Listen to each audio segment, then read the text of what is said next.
Greetings, YouTube. This is Better Than Duct Tape channel, and I just want to make some comments about tie-down straps. Your average tie-down strap usually comes with a hook on the end. You try to get the straps out to use them. There's always tangled messes, such and so forth, the usual. So my technique to try to make things ready is when you're done with the tie-down straps, take a minute. It's not too long. Take a minute to wind up the strap. Place the hook in your hand like this and just start winding it around your palm. Every once in a while you can pull the twist that you're putting in there. Every time you make a wrap, you're making a new twist. You can see as I go around, that's the twist right there. Every once in a while, every few wraps, you can straighten it out. I know this seems really OCD, but it's totally worth it in the long run if you take a minute instead of just heaping them up in a pile. This is out of a lot of different techniques I've tried, experimented with. This is the easiest way that I can undo it and redo it. Okay, you can pull that down, get a little pressure on your hand, feel that get tight. It's a little bit self-sustaining. Once you got the hook centered, you're still loose now, but you can keep tightening. Keep everything centered. You can cinch it up. Do a couple laps to finish up the tail. Okay, now you've got a pretty reasonably contained strap. A rubber band works fine around that if you really want to keep it contained. This particular tie-down set came from Home Depot, Husky brand, and came with its own bag. So even just in the bag collected together, that stays pretty intact. I even tend to just fold the hook around on the ratchets too, just so that when you go to pull them out of the bag, they're not automatically wrapped up with everything else. Now, most people I interact with that try to help me with tie downs, friends of mine, things like that, co-workers and such, most of them don't seem to really know how a tie down ratchet is intended to work. So when I go to use a strap, I'll just grab the hook, let it unwind, boom, it's ready to go. At that point, you just have to shake out a little bit of the twist, right?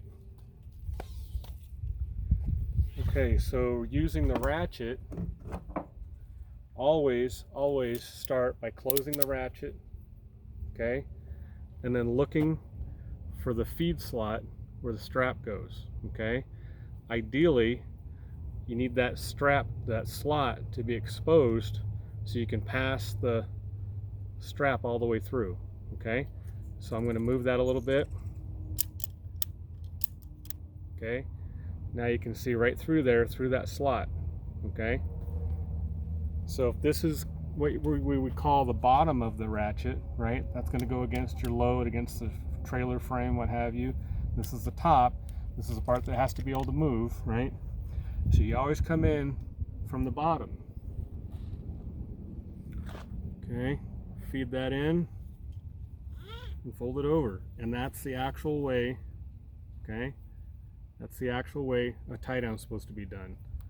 Another thing to note, whenever you're cinching your tie down, always pull out all the slack you can, and if possible, even give it a little tension before operating the ratchet, okay? And the reason I say that is if you have too much slack and you try to wind that up around this winch, it's going to pack inside here, okay? And then it's going to stop being able to tighten once it gets too full, okay? So real simply, take out that slack, okay? Another trick I've seen people do that I'll do once in a while if I have a long tail on the end here is I'll feed it back through the winch, okay? If there's enough clearance, a lot of times if the strap is up tight against your objects that you're tightening down or against the trailer, you can't get that strap in behind there because it's too tight, okay? But if it's hanging out in the open, you know, spanning a distance, a gap or something, you can pull that tail through, okay, and pull up some of this slack. And you can keep doing that over and over again, make little loops, okay? Because what kills straps more than anything else is sharp edges, cutting on the webbing, making frays that are gonna eventually tear on you, okay? And that tail flapping in the wind, doing freeway speeds, and you're gonna end up with all kinds of frayed ends that you're not gonna be able to feed through the winch easily, okay? And then you're gonna have to cut that fresh with some scissors or something and melt that, you know, try to make that edge sharp again so you can get it through the winches. All right, that's all the stuff I can think of at the moment, but most of the time I do try to keep these organized because they're just not worth fighting later when you need them. Keep them in a bag, you know, keep them in a pocket under your seat or something simple, okay? Don't aggravate yourself unnecessarily. And that's all those techniques are free, don't cost you a dime. This is Better Than Duct Tape channel. Thanks for watching.